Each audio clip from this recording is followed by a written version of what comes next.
नमस्कार आणि स्वागत आहे. अच्छा, कल्पना करा की तुमच्या सोबत एक असा मित्र आहे ज्याला जगातली सगळी कम्प्युटरची भाषा येते. हं, तुम्ही फक्त अर्धा शब्द बोलता आणि तो तुमचं पूर्ण वाक्यच नाही तर पुढचा अख्खा पॅराग्राफ लिहून देतो. बरोबर. हाच आहे गिटहब को-पायलट, आपला AI कोडिंग पार्टनर. अगदी.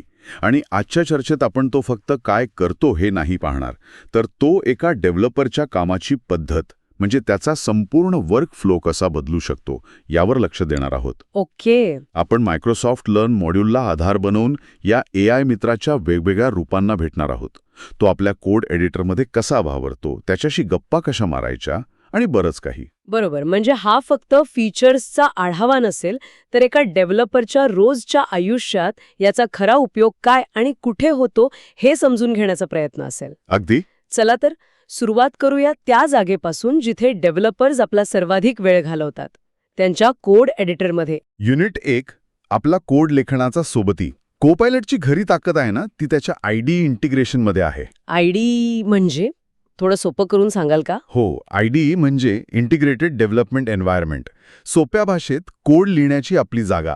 जसं की व्हिज्युअल स्टुडिओ कोड. ओके. तर तो फक्त एक साधा टेक्स्ट एडिटर नाहीये.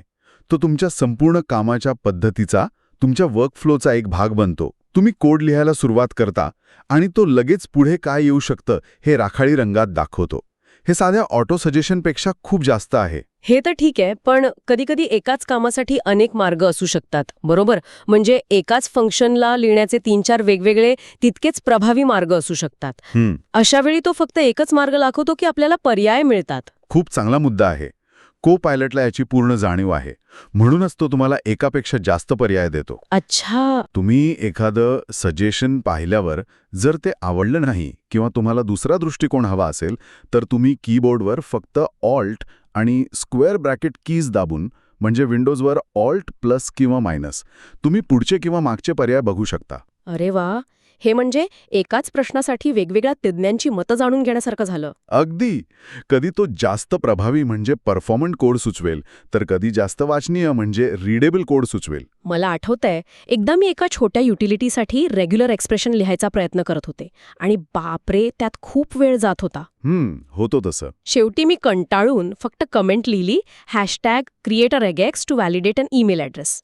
आणि काय सांगू, को पायलटने जो कोड दिला तो जवळपास अचूक होता.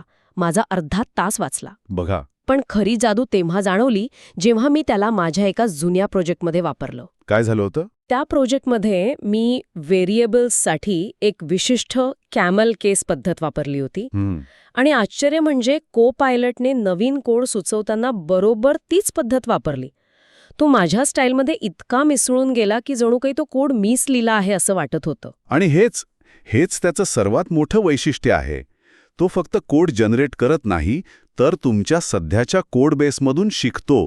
तुमची व्हेरिएबलला नावं देण्याची पद्धत, कंसांची जागा, कमेंट्स लिहिण्याची स्टाईल, हे सगळं तो आत्मसात करतो. हो, पण इथे एक प्रश्न येतो माझ्या मनात. विचारा की. हे एका बाजूने चांगलं आहे, पण याचा एक धोका नाही का?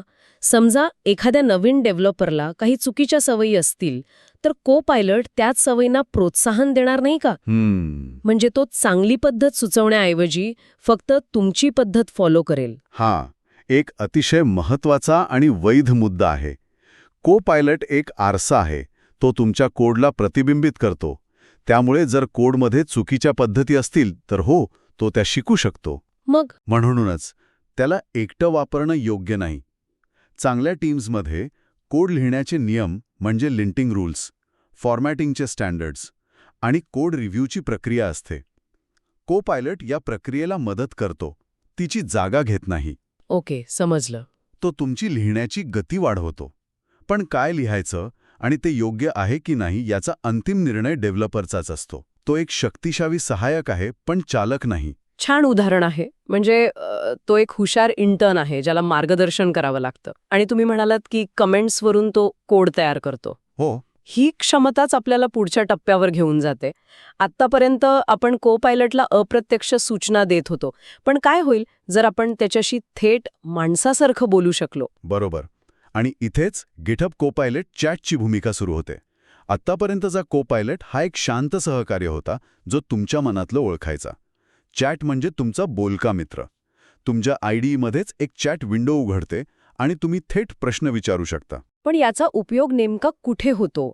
म्हणजे साधं फंक्शन लिहायचं असेल तर कमेंट टाकूनही काम होतं. मग चॅटची विशेष गरज काय? विचार करा की तुम्हाला एका मोठ्या, जुन्या आणि दुसऱ्या कोणीतरी लिहिलेल्या कोड फाईलवर काम करायचं आहे. हो. ती फाईल समजून घ्यायलाच कित्येक तास लागतील.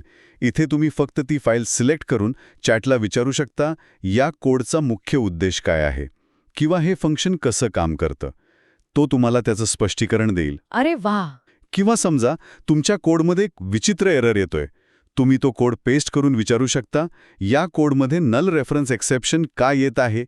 तो फक्त चूकच नाही तर ती दुरुस्त करण्याचे संभाव्य मार्गही सुचवेल. म्हणजे आपल्या बाजूला 24/7 बसलेला एक सिनियर डेव्हलपरच जणू. अगदी तसंच. पण गार्बेज इन गार्बेज आउट हा नियम इथेही लागू होतो का? म्हणजे जर आपण आपला प्रश्न व्यवस्थित विचारला नाही तर उत्तरही तशीच मिळतील. नक्कीच.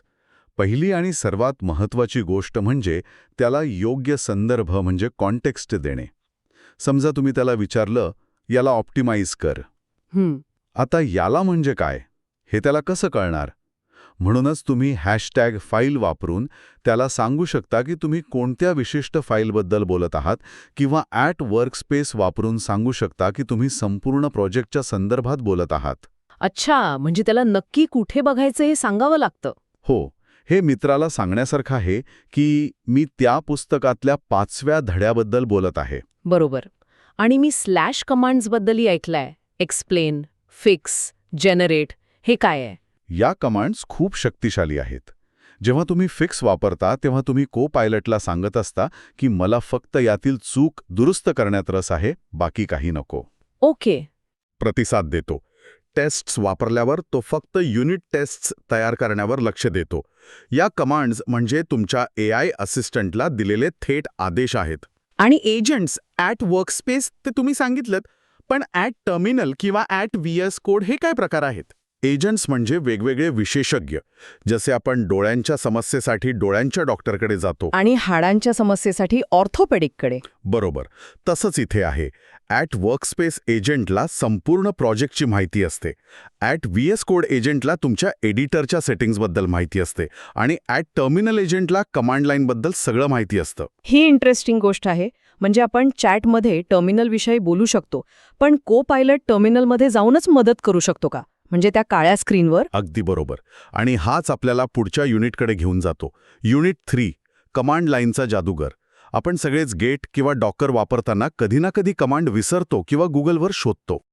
हे तर नेहमीच होतं. को पायलट CLI या समस्येवर एक वेगळा उपाय देतो. तो तुमचं गुगल सर्च थेट तुमच्या टर्मिनलमध्ये आणतो, पण अधिक संदर्भासहित. म्हणजे मला ब्राउझर उघडून स्टॅक ओव्हरफ्लोवर जाण्याची गरज नाही. हे कसं काम करतं? इथे को पायलट 2 प्रकारे वापरता येतो. एक आहे संवादात्मक मोड, जिथे तुम्ही फक्त को पायलट टाईप करून एक पूर्ण सत्र सुरू करता. आणि दुसरा आहे को पायलट -I वापरून एक वेळचा वापर. याची काही उदाहरणं देता येतील का? समजा मला गेट रिसेट हार्ड हेड ही कमांड काय करते हे जाणून घ्यायचंय, पण मला भीती वाटते की ती काहीतरी चुकीचं करेल. उत्तम उदाहरण. तुम्ही फक्त टर्मिनलमध्ये को पायलट -I एक्सप्लेन गिट रिसेट हार्ड हेड असं विचारू शकता. आणि तो काय सांगेल? इथे तो फक्त कमांडचा अर्थच सांगणार नाही, तर एक महत्त्वाची चेतावणीही देईल. तो सांगेल की ही एक धोकादायक कमांड आहे, ज्यामुळे तुमचे न सेव्ह केलेले बदल कायमचे नष्ट होऊ शकतात. याचा वापर काळजीपूर्वक करा. अरे वा, हे तर खूपच उपयोगी आहे. धोक्याची सूचना पण मिळते. हो, हे एखाद्या अवघड मंत्राचा अर्थ ऋषीमुनींकडून समजून घेण्यासारखा आहे. आणि जर आपल्याला कमांड माहीतच नसेल तर? म्हणजे मला माझ्या प्रोजेक्टमधील 10 MB पेक्षा मोठ्या फाईल शोधून त्या डिलीट करायच्या आहेत, पण मला फाइंड कमांडची वाक्यरचना आठवत नाहीये. तिथेच तर खरी मजा आहे. तुम्ही फक्त Copilot -I suggest find files larger than 10 MB and delete them असं विचारू शकता. म्हणजे साधं इंग्रजी वापरायचं. हो, तुम्ही फक्त साध्या भाषेत सांगा की काय करायचंय आणि तो तुम्हाला त्याची जादुई कमांड सांगेल. इतकंच नाही तर रिवाइज कमांड वापरून तुम्ही मिळालेल्या कमांडमध्ये बदलही करू शकता. अप्रतिम. म्हणजे गिट कमांडसाठी तर हे खूपच उपयुक्त ठरेल. आणि गिट म्हटलं की आठवलं, आपलं सगळं काम शेवटी github.com वरच जातं. बरोबर. कोपायलट तिथेही आपली मदत करतो का? हो, आणि तिथे त्याची भूमिका खूप वेगळी आणि तितकीच महत्त्वाची आहे. म्हणजे आता वेबसाईटवर पण समजा मी एखाद्या मोठ्या ओपन सोर्स प्रोजेक्टच्या पेजवर गेले, जसं की रिॲक्ट, हजारो फाईल्स आणि फोल्डर्स पाहूनच गोंधळायला होतं. इथेच कोपायलट तुमचा टूर गाईड बनतो. github.com वर आता एक नवीन कोपायलट चॅट आयकॉन दिसतो. ओके. त्यावर क्लिक करून तुम्ही त्या रिपॉझिटरीबद्दल काहीही विचारू शकता, जसं की या प्रोजेक्टचं आर्किटेक्चर कसं आहे किंवा या रिपॉझिटरीमध्ये ऑथेंटिकेशनशी संबंधित कोड कुठे आहे. तो संपूर्ण कोडबेसचं विश्लेषण करून तुम्हाला अचूक उत्तर देतो. आणि पुल रिक्वेस्ट्स ही तर डेव्हलपरसाठी एक मोठी डोकेदुखी असते. आपण केलेल्या बदलांचं व्यवस्थित वर्णन लिहिण्यात खूप वेळ जातो. बरोबर. आणि इथे कोपायलट तुमचं आयुष्य खूप सोपं करतो. जेव्हा तुम्ही एक नवीन पुल रिक्वेस्ट म्हणजे PR तयार करता, तेव्हा कोपायलट तुमच्या कोडमधील बदलांचं विश्लेषण करून त्याचा एक सुटसुटीत सारांश म्हणजे समरी आपोआप तयार करतो. काय सांगताय? म्हणजे रिपोर्ट आता AI लिहून देणार? हो, तो सांगतो की तुम्ही कोणत्या फाईल्स बदलल्या आणि त्या बदलांमागचा मुख्य उद्देश काय आहे. यामुळे रिव्ह्यू करणाऱ्या व्यक्तीचाही वेळ वाचतो. हे तर अविश्वसनीय आहे. पण कोड रिव्ह्यूचं काय? तो दुसऱ्यांनी लिहिलेल्या कोडमध्ये सुधारणा सुचवू शकतो का? आणि त्या सूचना किती विश्वासार्ह असतात? हां, खूप महत्त्वाचा प्रश्न आहे. हो, तो कोड रिव्ह्यूमध्ये मदत करतो. तो संभाव्य चुका किंवा कामगिरी सुधारण्यासाठीच्या सूचना देऊ शकतो. पण त्याची एक मर्यादा आहे. काय मर्यादा? तो कोडच्या पॅटर्नमधील चुका ओळखण्यात उत्तम आहे, पण तुमच्या बिझनेस लॉजिकमधील किंवा मानवी हेतूमागील सूक्ष्म चुका ओळखण्यात तो अजूनही तितका पारंगत नाही. अच्छा. त्यामुळे तो एक उत्कृष्ट पहिला फिल्टर आहे, पण मानवी कोड रिव्ह्यूला तो पर्याय नाही. तो तुमच्या टीममधला एक ज्युनियर सदस्य आहे जो स्पष्ट दिसणाऱ्या चुका दाखवून देतो. समजलं. हे सगळं मिळवण्यासाठी काही अतिरिक्त खर्च येतो का? की हे सगळं मूळ सबस्क्रिप्शनमध्येच मिळतं? इथे एक छोटीशी अट आहे. कोड लिहिताना मिळणारी सामान्य मदत तुमच्या नेहमीच्या सबस्क्रिप्शनमध्ये येते, पण पुल रिक्वेस्ट सारांश किंवा संपूर्ण रिपॉझिटरीचं विश्लेषण यांसारख्या मोठ्या कामांसाठी प्रीमियम रिक्वेस्ट युनिट्स लागतात. प्रीमियम रिक्वेस्ट युनिट्स, PRUs, हे काय नवीन आहे? हे तुमच्या मोबाईल डेटा पॅकसारखं आहे. म्हणजे? साधं मेसेजिंग कमी डेटा वापरतं, पण हाय डेफिनिशन व्हिडिओ पाहिल्यावर डेटा लवकर संपतो. तसंच इथे आहे. साध्या कोड सजेशनसाठी कमी प्रोसेसिंग पॉवर लागते, पण संपूर्ण प्रोजेक्टचं विश्लेषण करण्यासाठी सर्व्हरवर खूप जास्त भार येतो. ओके. म्हणजे मोठ्या कामांसाठी जास्त पॉवर लागते. अगदी. हे मॉडेल मायक्रोसॉफ्टने विचारपूर्वक आणलं आहे, जेणेकरून शिकणाऱ्यांसाठी हे साधन परवडणारं राहतं आणि मोठ्या कंपन्यांकडून त्याचा खर्च वसूल होतो. समजलं. तर आज आपण कोपायलटच्या 4 वेगवेगळ्या रूपांना भेटलो. आपल्या एडिटरमधला एक शांत सहकारी, मग चॅटच्या रूपातील एक बोलका मित्र, त्यानंतर कमांड लाईनचा एक जादूगार आणि शेवटी github.com वरचा एक गाईड जो आपलं रिपोर्टिंग आणि रिव्ह्यूचं काम सोपं करतो. अगदी बरोबर. यातून मुख्य संदेश हाच मिळतो की गिटहब कोपायलट हे फक्त कोड लिहिणारं एक साधन नाही, तर ते डेव्हलपरच्या प्रत्येक टप्प्यावर मदत करणारा एक शक्तिशाली सहकारी आहे. तो आपल्याला हे कसं लिहायचं या प्रश्नावरून पुढे काय बनवायचं या प्रश्नावर लक्ष केंद्रित करायला मदत करतो. यामुळे केवळ वेळच वाचत नाही, तर कामाचा दर्जाही सुधारतो. आणि जाता जाता ऐकणाऱ्यांसाठी एक विचार. आज आपण पाहिलं की AI आपल्याला कोड लिहायला, समजायला आणि दुरुस्त करायला कशी मदत करू शकतं. पण विचार करा, याच्या पुढची पायरी काय असेल? हा एक रंजक प्रश्न आहे. भविष्यात प्रोग्रॅमिंगचं स्वरूप यामुळे किती बदलेल? जेव्हा AI तुमच्या कल्पनेवरून संपूर्ण ॲप्लिकेशन तयार करू शकेल, तेव्हा एका डेव्हलपरची भूमिका काय असेल? यावर नक्की विचार करा. भेटूया पुढच्या वेळी.